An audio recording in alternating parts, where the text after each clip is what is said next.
muze murabiraba hariho ikintu kitugoye cyane muri bino bihugu byacu byo muri Afrika. Iyo hageze nk'ikintu kitugoye canke iyo hageze nk'ikintu kitariko kiragenda neza, abantu bakakibona bakakivuga, bamwe bari bafise ububasha bwo gutora inyishu, bamwe bari bafise ububasha bwo kugira ngo bashobore gutanga umuco canke bashobore kwereka abantu aho bategerezwa guca kugira ngo tuve muri ico kibazo, baca binyegeza muri kahise. Bagaca batangura guta amakosa ku bandi bantu. Sinzi yuko mwaba muriko murabibona, sinzi yuko mwaba muriko muravyumva. Au lieu de prendre des responsabilités, ukavuga ati iki kibazo ndagifashe mu ntoke kandi ntegerezwa kugwana naco kugira ngo gishobore guhera. Dufata tukagirane, tugafata tukagita ku bandi bantu bashobora kuba banapfuye uno musi. Reka ndakubwire ikintu kimwe, kubisanzwe kenshi iyo umuntu ashaka gukira vy'ukuri, uzobirabe niyo ugiye nko kwa muganga, gatoyi turavuga nko kwa muganga, ugiye kwa muganga arakubaza ati mbega wowe urwaye gute, ukamubwira urwaye gute, ukavuga ukuntu urwaye, ukavuga ukuntu umerewe. A partir ya bijya wavuze canke ibipimo baba bakoze na bya bindi wavuga, muganga arashobora kukwandikira umuti ushobora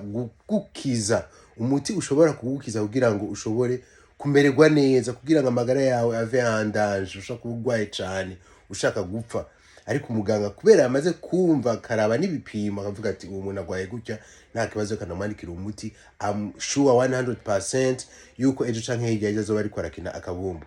Ariko rero twebwe muri no misi oriye yuko usanga turiko turatorera inyishu ibibazo, usanga ahubwo turiko turabikwepa, ugasanga turiko turabiterera ku bandi.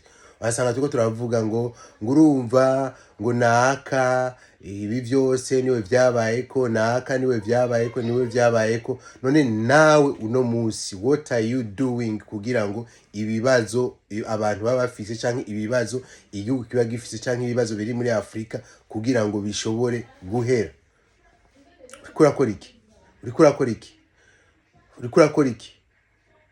Kubono musi urashaka gucumbwira ngo no urumva abafata ingingo nawe urimo. Nawe uri kuranyumviza ndabizi yuko ushaka kuburimo.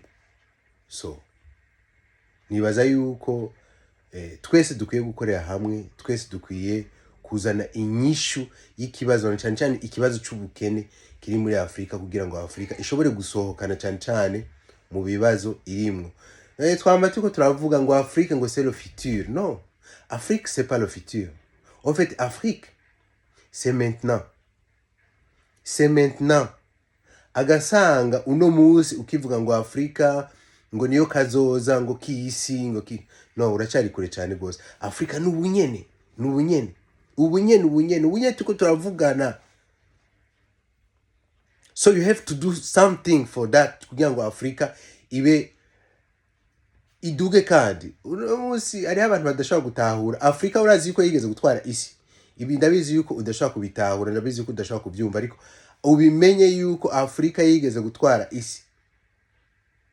Ariko kubera twebwe abanyafrika atavyo batwigisha, atavyo twiga, atavyo dusoma, tutigera tutarondera kumenya ivy'iwacu na cyane, ugasanga tuzi gusa yuko baduciyemwo amacakubiri, ugasanga baraduciyemwo imigwi, ugasanga baraduciyemwo ibice. Nibi gusa usanga tuzi kubera nivyo twabwiwe yuko vyabaye. Mugabo ugasanga ntitwatohoje, ntitwaravye neza vya bindi vya kera, ntitwatohoje neza, ntitwabajije babatama ba kera kugira ngo bashobore kutubwira ukuri, kwa barazi ukuri, barazi ukuntu vyagenze. So God bless you. Aho uri hose fata responsibility. Agasanga uri umupapa, fata responsibility. Agasanga uri umumama, fata responsibility zaho. Ureke kuzihunga. Ashobora kuba ukikijwe n'ikintu, urashobora kuba ufite ikibazo kugira ngo uzoshobore kugitorera inyishu, ntugihunga.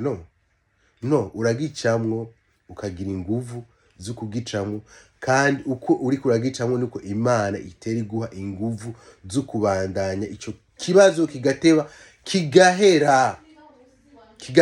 So today ndiko ndabivuga mugabo nibaza yuko umwe wese ahari hose, waba uri mutoyi cyangwa uri mukuru cyangwa waba uri hirya cyangwa uri hakuno, utegeza gufata responsibility zawe kugira ngo ushobore gutorera ibibazo ufise. No munsi hari abantu bashobora kuba bafise ibibazo, ugasanga urafise ibibazo muhira ariko ugasanga uri kurabihunga, ugasanga uri kurabitorera umuti, ugasanga mu kubihunga ivyo bibazo cyangwa agasanga ari ibibazo by'ubukene ushobora kuba ufise, ugasanga uri kurabihungira, uri kuragenda nko mu rusengero kugira ngo usenge, uri kuragenda kugira ngo bise. No, hari ibibazo bimwe bikeneye gusengerwa, nivyo ni ibibazo spirituel no kuvuga yuko ni vya bibazo umuntu ashobora kuba afise ibibazo nko mu mutwe bitari ko biragenda neza, canke ashobora kubona yuko arota nk'indoto mbi, ashaka yuko ivyo bintu